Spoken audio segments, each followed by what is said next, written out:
In a recent interview, Team Cherry revealed that bosses in Silksong, quote, decide what they want to do and then move into the correct position, which is a complete inversion of the combat rhythm they established in the first game,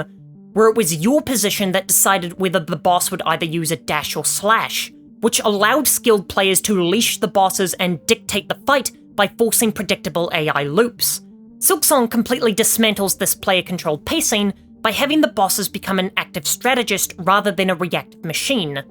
meaning you can no longer passively bait specific attacks when trying to cheese an encounter.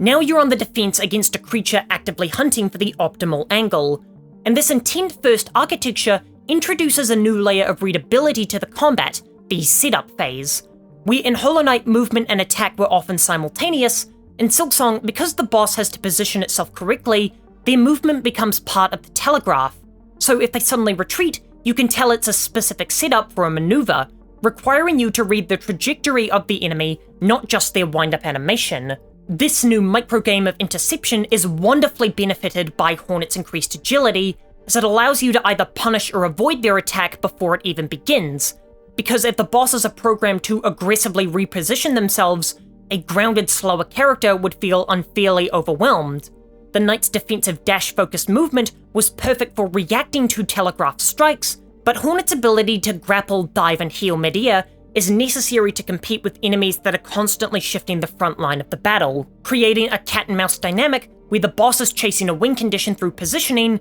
and Hornet has to use her superior speed to deny that condition.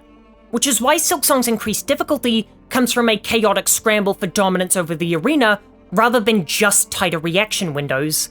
See, Hollow Knight employed the turn-based rhythm used by games like Dark Souls, dodge, hit, heal, dodge, hit, while Silksong's boss's AI breaks this illusion by decoupling the boss's aggression from the player's state. If it decides to go for a 3-hit combo, it might pursue you across the room relentlessly, regardless of whether you're healing, attacking, or fleeing, creating the sense of frantic organic desperation that more closely resembles Sekiro.